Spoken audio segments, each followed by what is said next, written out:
Tonight, Regina police make arrests as officers move in to clear the tent encampment outside City Hall.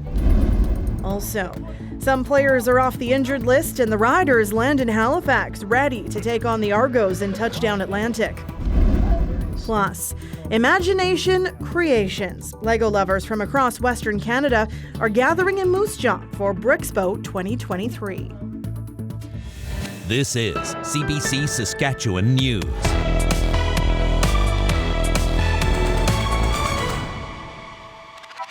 It is Friday, July 28th, and the CBC Saskatchewan News starts right now. Good evening and thank you for watching. A wall of police officers descended on an encampment outside Regina City Hall this afternoon, with officers arresting multiple people and dismantling tents and structures, some of which had stood for nearly 6 weeks. Laura Sharpaletti has the story. They've been given nothing, and the little to no services that are provided to people here is a disgrace. It's disgusting. Matembu's words echoed the emotion and frustration at City Hall today. Less than 2 hours later, the housing advocate was the first person to be arrested by police. The evacuation order came Thursday after a fire destroyed a tent. The dismantling of the camp is being done in accordance with the Fire Safety Act, according to Regina's fire chief. Police stood watch on the roof of City Hall. And then we're going to use taxpayer-funded money, not only to say we won't help you, but when you try to help yourselves, we're going to knock you down again. That's preposterous. That is the opposite of reconciliation. That borders on the authoritarian. 2 more fires started in 2 other tents as anger and stress rose in the crowd. Social Services is offering hotel rooms until Monday morning, but supporters say that isn't enough. I was there when Camp Hope was dismantled, and there were buses that came in a very clear plan. And from all of the chaos and disorder that we're seeing right now, right behind me, it's clear that this isn't a plan. Look right here. After the weekend, I don't know what's going to happen.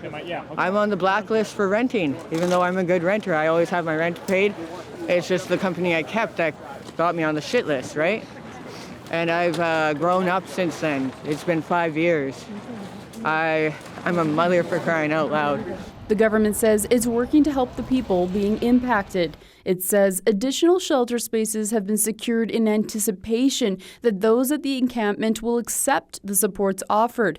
As noted in the report to Regina City Council released on Wednesday, shelter support has been previously offered to 49 individuals. 47 of 49 have refused or declined support. Advocates are calling on the province to declare a state of emergency in an effort to end homelessness. They say there is more than enough money to find a solution. Laura Sharpaletti, CBC News, Regina. Regina City Manager Nikki Anderson released a statement in the last hour confirming the camp has been decommissioned. She said for public safety reasons, fencing will go up around the green space and along the east and west sides of City Hall while cleanup is undertaken. Now that fencing will stay up until property repairs can be completed. City Hall will reopen to residents Monday with regular access from Victoria Avenue. Police say 11 people were arrested. We're told most of them will be facing charges of obstructing a police officer. Checks start going out today for people who receive the Canada Workers Benefit. The money is for workers with low-wage jobs, and it's intended to keep them working rather than turn to social assistance. The payout used to be annual. Now it'll be deposited throughout the year. Finance Minister Chrystia Freeland explained why. People said to us that money would make much more of an impact if we could get it paid out through the year. If we could use it to pay our bills, maybe not have to borrow some extra money, not have to pay some interest. And so we listened, and people are now going to start getting that support in quarterly payments. Wascana Centre in Regina is once again looking at its master plan, and its new one factors in future growth, development, and sustainability of the area. This includes consultation with Indigenous people. Knowledge keeper Gary Gott spoke about what he would like to see included in the future planning of the centre. I think it's very important, very, very important to have local representation in our art and our, in public spaces. The teepee is a very, very powerful symbol, and it's a start. And along with the teepee, we can have all these other things that proceed after that. Our cultural arts, our cultural practices, our spiritual practices, and everything else that surrounds that teepee. 8 interviews were conducted with various First Nations and Métis leaders representing local communities and organizations. The goal was to gather input on reconciliation or cross-cultural inclusion to Wascana Centre. Some considerations were ceremonial and cultural use, the history of residential schools, the heritage of Indigenous peoples of this land, incorporating Indigenous languages, and the recognition of the treaty medal on the grounds. A PEI's family interest in seaweed has inspired a new business. The seaweed is collected from beaches where it's washed ashore. The first product was livestock feed, which some research showed reduces methane emissions from cows. Now, the same seaweed mix is being packaged for sale to home gardeners. Nancy Russell explains. This could soon be in someone's garden. It's crushed seaweed to be sold at garden centers and online. The product is created here from seaweed gathered on nearby beaches.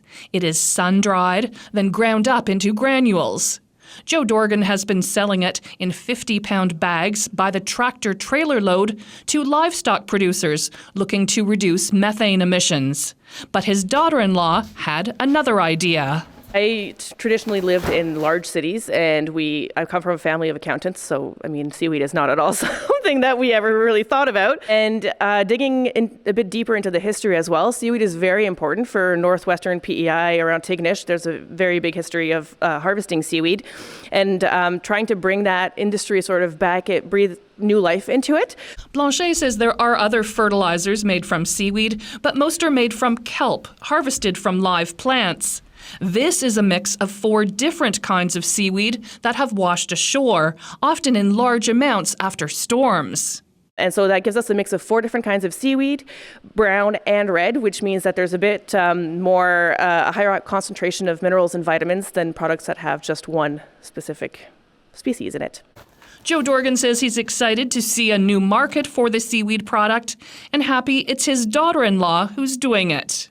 It's time to bring young people in. Get them going. I know it'll work, and she's the one that can make it work. She's got the brains and the time and the power to make it happen. Give me a minute here. And I'll Dorgan says demand for the livestock feed is also growing, with a first shipment to China and others going to Japan. We brought an industry to life that was nothing. It was just a waste on our beaches around the island, and we made an industry out of it. For now, they say there is enough seaweed for both businesses. The bigger problem is finding enough harvesters. But Blanchet is optimistic. Right now, our supply mostly comes from the western side of the island, but we definitely have the possibility of getting harvesters from all around the island. Right now, I think it's just because the industry is still sort of it's the older people who remember that are doing the harvesting. There's not a young generation. And so that's what we're hoping to do, is to try to encourage the younger generation and the new fishermen to also take a part in this industry. A younger generation reviving an old tradition, just as they are doing here in the Dorgan family. Nancy Russell, CBC News, North Cape. Black-owned businesses in Regina are being celebrated this weekend. More than 60 exhibitors will set up shop in Kiwanis Park tomorrow, featuring everything from food to jewelry. It's the 3rd year in a row for Nigerian Entrepreneurs Summer Hangout, also known as NESH. Organizer Ola Sanusi says this will be the biggest one yet. Sanusi came to Canada from Nigeria in 2019. She says it's a mix of business and pleasure, and this is her way of bringing people together. To be honest, it's really a big thing for us. We create our own community, and now we feel like we're really welcome here. This is our home. There's nothing we can do. So we have to make use of it, and that's what we're doing. Sanusi says her group that started off with close to 100 people now has more than 350 members. NESH 2023 runs from noon till 9 at Kiwanis Park, and admission is free. A Saskatchewan woman is having her dream come true in Nova Scotia. Sue Linnon is in Halifax to watch the Riders take on the unbeaten Toronto Argos tomorrow. The 73-year-old made the long journey out east despite battling life-threatening cancer. That's because it's a dream of hers to watch her favorite team play on the East Coast. She and her husband Ken have been Riders season ticket holders for nearly 50 years.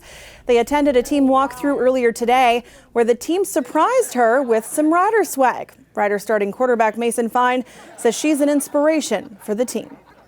It's so awesome for her. One wish was to come watch us play. So, yeah, you take that and maybe, you put it back there in the back of your mind and that extra chip that, you're just not playing for your teammates or coaches, but also people like that and gives maybe something else to fight for going in tomorrow when you're getting tired and stuff like that. We've done a lot of traveling over the years. We've traveled the world and seen many exciting events, but this one I think is close to the top. Lennon will be back at St. Mary's University tomorrow to cheer on Fine and the rest of the riders. Kickoffs at 2 o'clock Saskatchewan time in front of a sold-out crowd.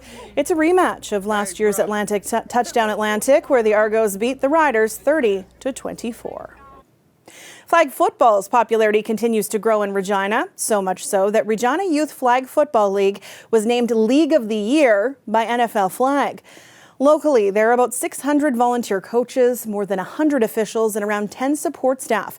And kids can play from a young age, from 4 all the way up till they're 17. The guy in charge of the local league is Mike Thomas. He's also the director of operations for Football Saskatchewan. He was in Atlanta last week for the NFL Flag Summit and says it was really humbling. It was pretty neat because I was going to support someone else and then saw that we were listed on the group of leagues in the large market, I guess if you call it, but it'd be more so flag leagues over a certain number of registrants. And so that was a pretty surreal moment. We were going against places in Louisiana, Seattle, Denver. So, there was so many other large groups, which were all deserving, of course, names being brought forth. But it was something about how we operate with the numbers that we've got and the population that we have that people really resonated as to how big our operation really is. Thomas says it's really about the people, both the kids that play and the volunteers that support them. The league's grown immensely from 75 kids in the first year to 3,200 in the spring program of 2023. The fall program kicks off September 9th. Well, it was a cooler day today across Saskatchewan, but a really lovely day to be outside along the river in Saskatoon. Looks like we've got another cooler day ahead of us, but the heat does come back, I think. Ethan will have your weather forecast for you after the break. Stay with us.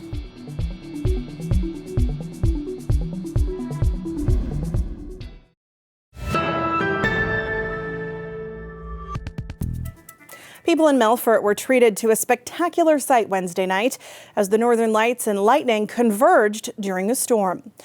The weather system created a stunning sky for onlookers and aurora chasers, including Tristan Wingert, who'd gone out to photograph lightning and got an extra bonus. As the storm got farther away, the stars in the sky cleared and the northern lights just started to pop and it was impossible to go home and go to bed. I guess the best way to describe it is just emotional. You're sitting on a dirt road at 2 o'clock in the morning by yourself and this awe-inspiring feat is just happening in front of your face. So it was pretty cool. Wingert captured these stunning images between midnight and 3 a.m. during the storm. He says it was really special to be in the right place at the right time. This weather update is brought to you by Capital GMC Buick Cadillac. Employee pricing is on now.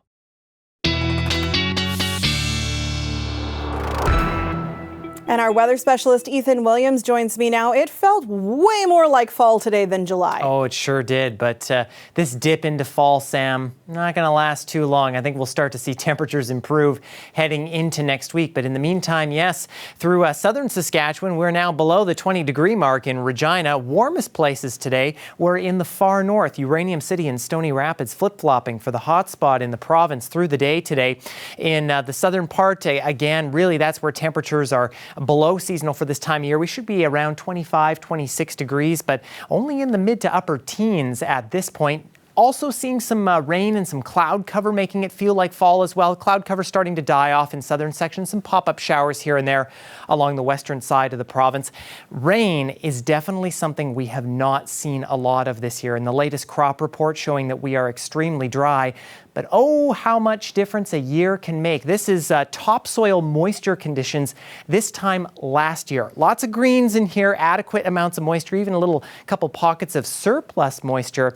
But then you look at where we are this year, and a big difference. Lots of reds and oranges in there, and especially in west central and southwestern Saskatchewan. That is where we are seeing that continue. You saw that last year. The last few years really is where we've been seeing that, and not a lot of rainfall over this last crop report period as well, from the 18th to the 24th. Trace amounts, especially along the far southern part of the province. A few thunderstorms northeast of the Melfort area, bringing some relief there. And there is not much more expected, although not really that it's going to help farmers all that much. Really, at this point, harvest is beginning in some spots where it's so dry. High pressure moving in, pop-up showers and thunderstorms tonight. Maybe some fog in the Churchill region.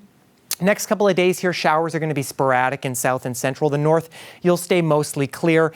Maybe some severe storms popping up in the southwest on Sunday, but going into Monday, that's when we'll keep our eye on that severe weather moving back in. Winds not too bad over these next couple of days. They'll pick up a little bit in the southwest with a little bit of activity heading into Sunday. In terms of the north, we are still looking at that smoke moving through, very heavy plumes expanding eastward. But really, that's about all we should see from this. By Monday, we're hoping that those advisories in the north will begin to end. In the meantime, the air quality advisory has been expanded eastward to include the Wollaston Lake area. For Regina, we are definitely not going to be dealing with any hazy skies in our near future, but once we get through the weekend here, which will actually be quite pleasant, especially on Sunday, Monday we'll keep our eye on though, because there could be some severe storms, and look at that humidex level getting into the mid 30s, and then temperatures staying in those upper 20s or so as we head into next week. In Saskatoon, a little bit of a cooler picture for you. This is going to be quite a pleasant weekend, I think. And then heading into next week again, Monday, Tuesday, some unsettled weather before we start to see things get a little bit more seasonal. So the month of August, Sam, looking like it is trending warmer than normal. So we'll have to see how things play out. But I see that overnight low tomorrow in Regina and wonder, is there a chance it could be lower than that? Yes. If you keep the windows open at night, of course, that's the hope. Plants, poor plants. And that, yes. Thanks, Ethan. You bet.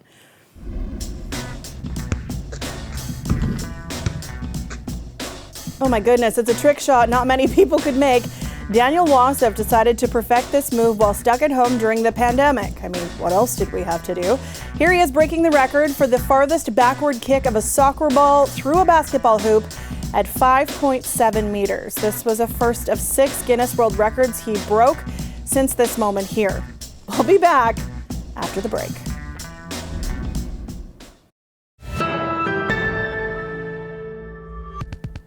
Human remains have been found close to Switzerland's famous Matterhorn. The body's been identified as a German climber missing since 1986. Climate change, which is causing the rapid shrinking of alpine glaciers, led to the discovery. Christine Birak has the story. Right now, we are seeing the images of sweltering hot cities, blazing wildfires, and all the destruction they're leaving behind.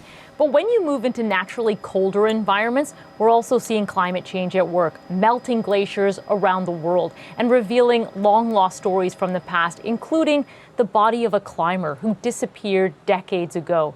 Swiss police say hikers in Switzerland trekking near the country's iconic Matterhorn mountain came across the remains of a mountain climber who'd gone missing while he too was hiking there nearly 40 years ago. Now, police did not reveal the man's identity or the circumstances surrounding his death.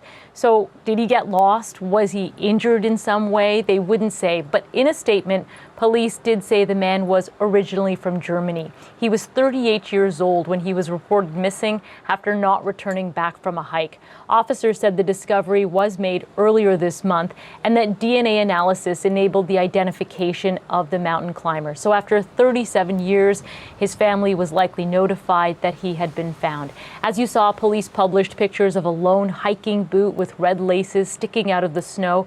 It's worth mentioning this isn't the first time shrinking glaciers due to climate change have led to the discovery of bodies and other personal belongings from the past, and it likely won't be the last. The UN's meteorological chief has said the world is losing glaciers to climate change. It seems faster than expected. Of course, with all that melting, sea levels are rising, highlighting how vast the effects of climate change are on our warming planet.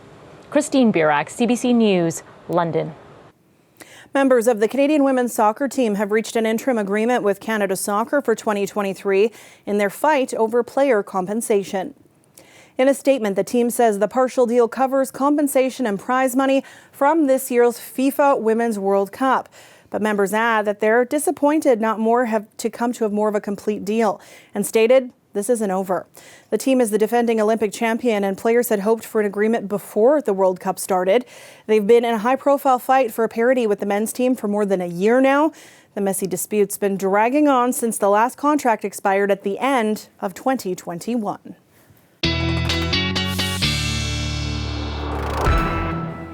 And Ethan's back with one last look at your weather. May I put in a request for a little bit warmer? Yeah, well, I think I can do that for you. Just take a look at this. 15 degrees tomorrow morning in Regina, mostly sunny skies. And yes, we will warm up a little bit more to 22 degrees by the noon hour. That's about where we topped out at today in the Queen City. Winds remaining light and yes, sunnier through the day, I think, tomorrow. Chance of afternoon showers, though. Same in Saskatoon, a mix of sun and cloud, a little cloudier to start the day. And yes, it is possible that we could see an afternoon shower as well, around 19 degrees. Still going to be in the low 20s in Saskatoon. But going to be a very warm one at Husky Stadium at St. Mary's University in Halifax for Touchdown Atlantic. 27 at kickoff with a humidex of 34.